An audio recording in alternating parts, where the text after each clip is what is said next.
Baik, jumpa kembali di channel kami. Jadi di video part 6 ini kita membahas contoh soal untuk ujian PPS atau Panitia Pemungutan Suara untuk Pilkada tahun 2024. Jika teman-teman berminat terhadap 25 file paket soal untuk ujian Panitia Pemungutan Suara atau PPS, langsung saja menghubungi nomor WhatsApp atau soal nomor 1. Anggota PPS yang dengan sengaja melakukan perbuatan melawan hukum tidak melakukan verifikasi dan rekapitulasi terhadap data dan daftar pemilih dipidana dengan pidana. Baik, langsung saja. Jawaban yang tepat untuk soal nomor 1 adalah A. Jadi dipidana dengan pidana penjara paling singkat 24 bulan dan paling banyak 72 bulan, serta denda paling sedikit 24 juta dan paling banyak 72 juta. Soal nomor 2, Peraturan Komisi Pemilihan Umum yang mengatur tentang tahapan dan jadwal pemilihan gubernur dan wakil gubernur, bupati dan wakil bupati, wali kota dan wakil wali kota adalah A. PKPU nomor 1 tahun 2024, B. PKPU nomor 2 tahun 2024, C. PKPU nomor 3 tahun 2024, D. PKPU nomor 4 tahun 2024, E. PKPU nomor 5 tahun 2024. Jawaban yang tepat untuk soal nomor 2 adalah B. PKPU nomor 2 tahun 2024. Soal nomor 3, menurut PKPU nomor 2 tahun 2024, kapan pencalonan bupati dan wakil bupati ditetapkan oleh KPU Kabupaten?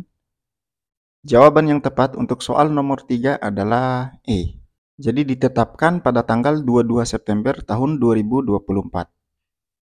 Soal nomor 4, berdasarkan PKPU nomor 2 tahun 2024 tentang jadwal dan tahapan pemilihan gubernur dan wakil gubernur, bupati dan wakil bupati, wali kota dan wakil wali kota tahun 2024, tahapan pemuktahiran dan penyusunan daftar pemilih dilakukan pada A. Tanggal 30 Mei 2024 sampai 22 September 2024, B. Tanggal 31 Mei 2024 sampai 23 September 2024, C. Tanggal 1 Juni 2024 sampai dengan tanggal 24 September 2024.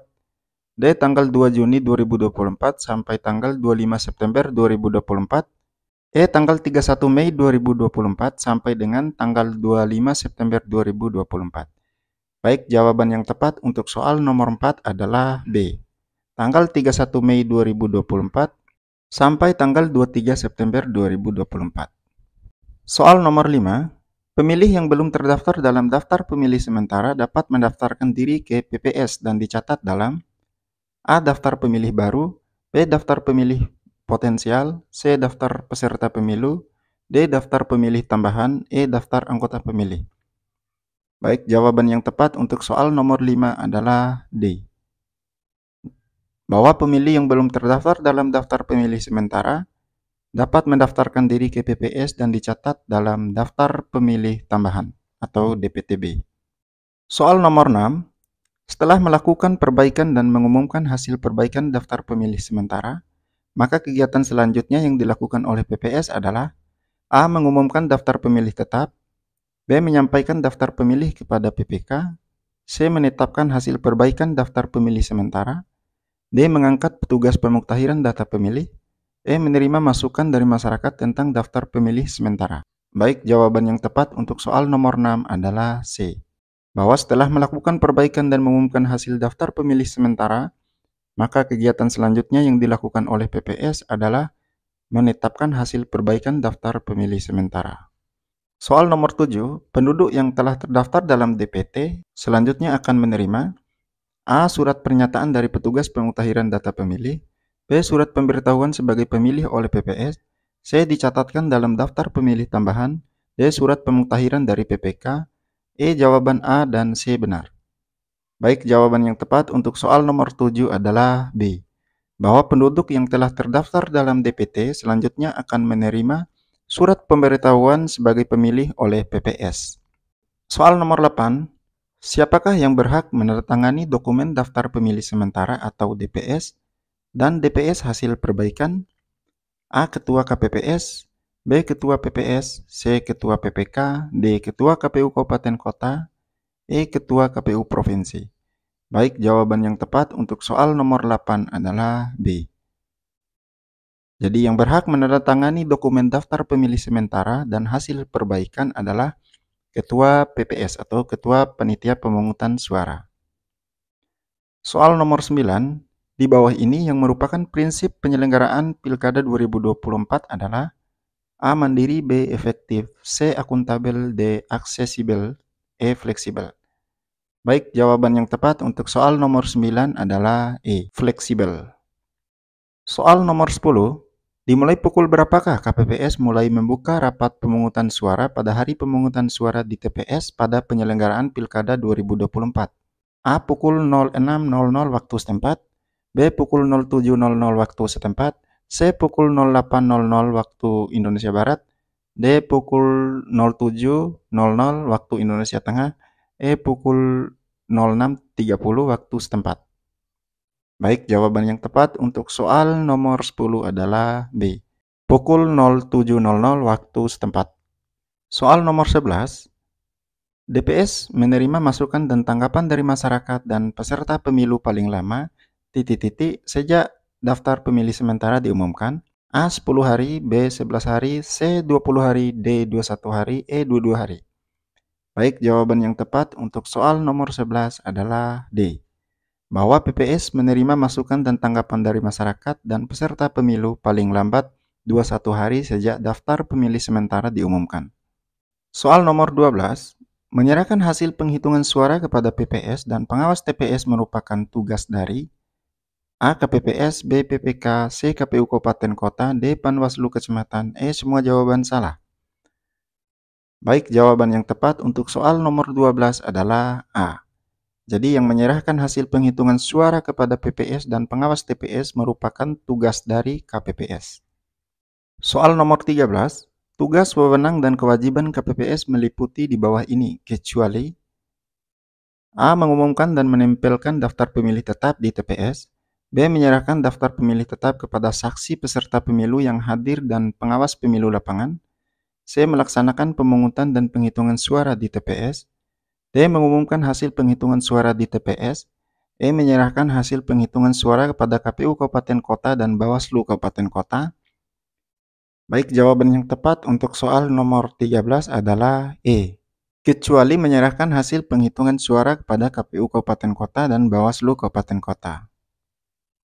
Soal nomor 14. Berikut ini hak saksi pasangan calon pemilihan kepala daerah tahun 2024 di TPS adalah A. Menerima sertifikat hasil penghitungan suara, B. Menyampaikan keberatan, C. Memasuki TPS, D. Menyaksikan pembukaan kotak suara, E. Memakai seragam yang mencitrakan pasangan calon. Baik, jawaban yang tepat untuk soal nomor 14 adalah E. Jadi soal nomor 14 ini adalah yang bukan hak saksi pasangan calon pemilihan kepala daerah 2024 di TPS adalah memakai seragam yang mencitrakan pasangan calon. Ini tidak boleh dilakukan oleh saksi dari peserta pemilu atau pasangan calon pemilihan kepala daerah. Soal nomor 15, berikut yang merupakan hak pemantau Pilkada 2024 adalah A. Menindaklanjuti temuan dan laporan dugaan pelanggaran Pilkada 2024, B. Mendapatkan akses di wilayah pemilihan, C. Mendapatkan perlindungan hukum dan keamanan, D. Mendapatkan akses informasi dari KPU Provinsi dan KPU Kabupaten Kota. D. Memantau jalannya proses pemungutan dan penghitungan suara. Baik, jawaban yang tepat untuk soal nomor 15 adalah A. Jadi yang bukan merupakan hak pemantau Pilkada 2024 adalah, jadi kecuali maksudnya soal nomor 15 itu adalah menindaklanjuti temuan dan laporan dugaan pelanggaran Pilkada 2024. Soal nomor 16, daftar pemilihan umum terakhir dan ditambah dengan daftar pemilih tambahan yang telah memenuhi persyaratan sebagai pemilih maka ditetapkan sebagai A. Daftar pemilih sementara, B. Daftar pemilih tetap, C. Daftar peserta pemilih, D. Daftar pemilih kartu pemilih, E. Daftar undangan pemilih.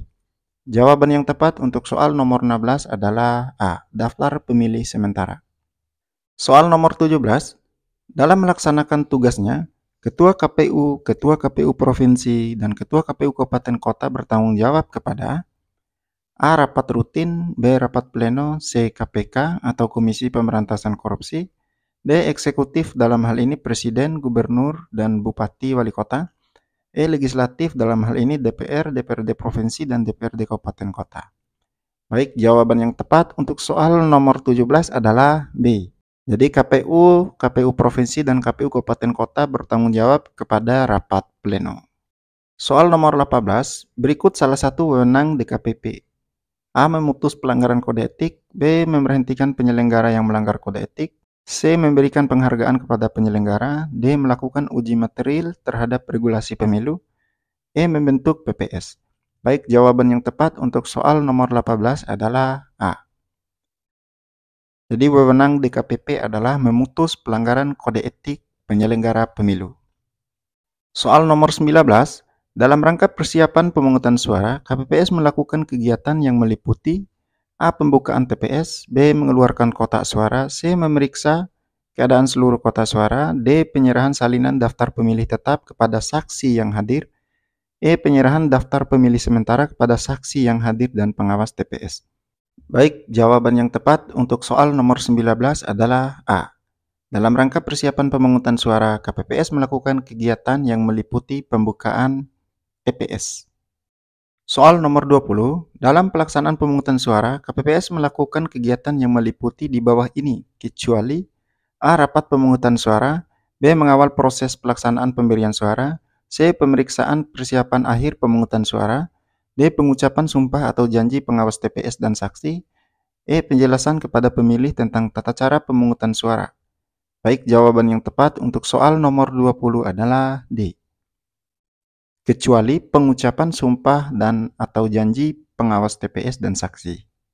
Soal nomor 21, daftar dukungan pasangan calon perseorangan harus sudah diserahkan kepada PPS untuk dilakukan verifikasi paling lambat sebelum waktu pendaftaran pasangan calon dimulai. A. 21 hari, B. 22 hari, C. 25 hari, D. 28 hari, E. 30 hari. Baik, jawaban yang tepat untuk soal nomor 21 adalah D. Bahwa daftar dukungan pasangan calon perseorangan harus sudah diserahkan kepada PPS untuk dilakukan verifikasi paling lambat 28 hari sebelum waktu pendaftaran pasangan calon dimulai. Soal nomor 22, penghitungan suara ulang dapat dilakukan jika peristiwa sebagai berikut. A. Penghitungan suara tidak dihadiri saksi. B. Ketidakkonsistenan KPPS dalam menentukan keabsahan surat suara. C. Penghitungan suara tidak dihadiri PPL. D. Karena ada protes dalam penghitungan suara. E, B, dan C benar. Baik, jawaban yang tepat untuk soal nomor 22 adalah B. Bahwa penghitungan suara ulang dapat dilakukan jika terjadi peristiwa ketidakkonsistenan KPPS dalam menentukan keabsahan surat suara. Soal nomor 23, daftar pemilih sementara atau DPS disusun oleh A. Pantarlih, B. PPS, C. PPK, D. KPU Kabupaten Kota, E. Semua jawaban benar. Baik, jawaban yang tepat untuk soal nomor 23 adalah B. Bahwa daftar pemilih sementara atau DPS disusun oleh PPS atau Panitia Pemungutan Suara. Sekian video part 6 yang kita bahas pada kesempatan ini.